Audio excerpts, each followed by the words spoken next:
సింహాచలేశ సింహాద్రివాస గోవింద గోవింద. సింహాద్రప్పన్న శ్రీ వరాహ నరసింహ గోవింద గోవింద. అనాథరక్షక ఆపద్బాంధవ గోవింద గోవింద. ఒక్కసారి సింహాద్రివాస అంటే పలుకుతాను కదా తల్లి, ఎందుకిన్నిసార్లు గొంతు ఆరిపోయేలా అరుస్తున్నావు? ఏం కావాలమ్మా నీకు? సింహాద్రప్పన్న ప్రత్యక్షమయ్యాడు వరాహలక్ష్మి తాయారు ముందు. స్వామి, సింహాద్రప్పన్న అనాథరక్షక ఆపద్బాంధవ వచ్చావా తండ్రి? నీ పేరేమిటి తల్లి? నా పేరు వరాహలక్ష్మి తాయారు స్వామి. అదేమిటి తల్లి, మా భార్యాభర్తలు ఇద్దరి పేర్లు కలిపి పెట్టుకున్నావు? ఒకరి పేరే పెట్టుకుంటే ఇంకొకరి కోపం వస్తుందేమో అని మా నాన్న నాకు అలా పెట్టారు స్వామి. నేను గోవిందా అని పిలిచిన వెంటనే వచ్చావా స్వామి? నీవు ఎంత కరుణామూర్తివో. అసలు సంగతి మరిచి పొగడ్డం మొదలుపెట్టావేం తల్లి? ఇంతకీ నన్ను ఎందుకు పిలిచావో చెప్పు. తగినంత అవసరం లేకుండా నన్ను తలుచుకోరు కదా మీ మానవులు. ఇంతకీ నీ కోరిక ఏమిటో చెప్పు తల్లి. ఏముందిలే స్వామి, మాకు పెద్దగా కోరికలు ఏముంటాయి. మా మగపిల్లలిద్దరికీ మంచి ఉద్యోగాలు రావాలి, మా అమ్మాయికి ఓ మంచి సంబంధం కుదిరి పెళ్ళి కావాలి, అంతకుముందే ఓ 3 గదుల ఇల్లు కట్టుకోవాలయ్యా. ఇంతకన్నా పెద్ద కోరికలు మాకేముంటాయి స్వామి? అవునమ్మా, నీవి చాలా చిన్న కోరికలే. ఇంతకీ కొండ మీద ఎన్నాళ్ళు ఉంటావు తల్లి? ఏముంది స్వామి, ఇంకొక 2 రోజుల్లో త్రయోదశి రోజు నీ కొండ చుట్టూ ప్రదక్షిణ ఉంటుంది కదా స్వామి, అది గిరి ప్రదక్షిణయ్యా. ఎక్కడెక్కడి నుంచో భక్తులు వస్తారు కదా, వారి సౌకర్యార్థం సేవకి వచ్చాను స్వామి.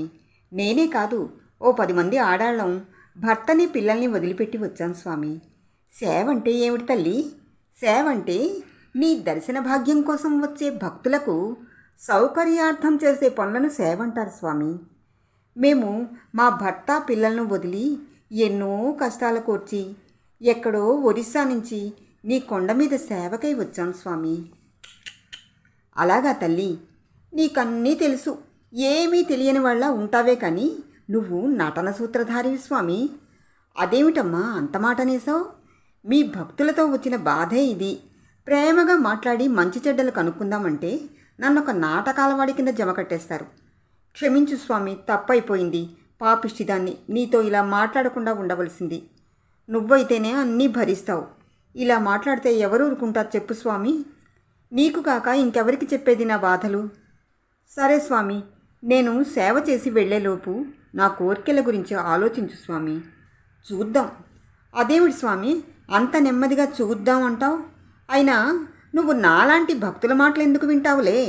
డబ్బు కట్టలు కట్టలు తెచ్చి నీ హుండీలో వేసే రాజకీయ నాయకులైతేనే చూస్తావు. డబ్బున్న వాళ్ళంటేనే నీకు ఇష్టం. అవును తల్లి, ఇది కలియుగం కదా. ఇంతకీ ఈరోజేం సేవ చేసావు తల్లి? తోలిపావంచా దగ్గర ఎక్కడి నుంచో నీ గిరి ప్రదక్షిణకై వచ్చిన భక్తులు కిటకిటలాడుతున్నారు స్వామి. వారందరికీ మంచినీళ్లు, మజ్జిగ ప్యాకెట్లు, పులిహోర ప్యాకెట్లు అందించాను. అంత కష్టపడి నడుస్తున్న భక్తులకు ఏదో ఒక సేవ చెయ్యాలి కదా. మరి నువ్వు గిరి ప్రదక్షిణ చేయవా తల్లి? వచ్చిన వారందరికీ సేవ చేస్తూ ఉంటే ఇంకా నాకెలా కుదురుతుంది స్వామి? వారందరికీ సేవ చేస్తే నాకు గిరి ప్రదక్షిణ చేసినంత పుణ్యం కదా స్వామి. ఇంతకీ ఈ సేవలు చేయడానికి దేవస్థానం సిబ్బంది ఉంటారు కదా, మళ్ళీ మీ హంగామా ఏమిటి తల్లి? అయ్యో, ఎంతమంది ఉన్నా ఆ రోజు తక్కువే స్వామి, తెలుసు కదా. సరే, నేను వెళ్తాను, సేవ చెయ్యాలి కదా స్వామి. మరి నేను చెప్పిన అవేనయ్యా నా కోరికల మాట గుర్తుంచుకో. ఇంతమంది భక్తుల మధ్య నా కోరికలు నీకు గుర్తుంటాయో లేదో. ఈ 2 రోజుల్లో చాలాసార్లు నిన్ను చూడొచ్చు అనుకున్నాను, కానీ రోజుకు ఒక్కసారైనా నీ దర్శన భాగ్యం కష్టమైపోయింది స్వామి.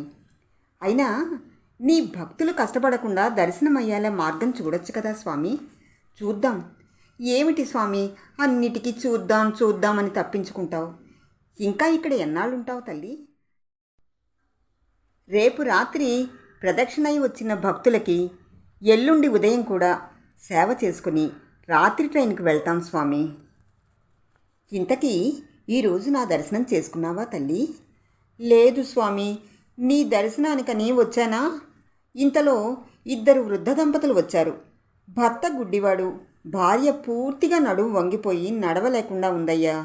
వారికి ఉచిత దర్శనం చేయించి భోజనాలు పెట్టించి ఆ తర్వాత ప్రసాదం లడ్డు కొనిచ్చి వారిని బస్సు ఎక్కించాను స్వామి. ప్రతిదానికి ఓ పెద్ద క్యూ కదా స్వామి. ఆ హడావిడిలో నీ దర్శనం కూడా సరిగ్గా చేసుకోలేకపోయానయ్యా. కానీ నాకు ఈరోజు వింతగా చాలా తృప్తిగా ఉందయ్యా.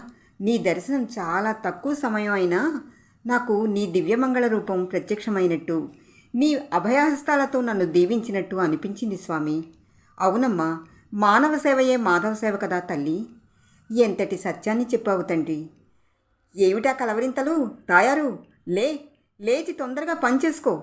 గిరి ప్రదక్షిణకి వెళ్ళాలి. తట్టి లేపుతోంది అమ్మ. తుళ్ళిపడి లేచాను. ఇదంతా కళా స్వామి, ఎంత అదృష్టవంతురాల్ని. సింహాద్రప్పన్న ఫోటో వైపు చూసి నమస్కరించాను.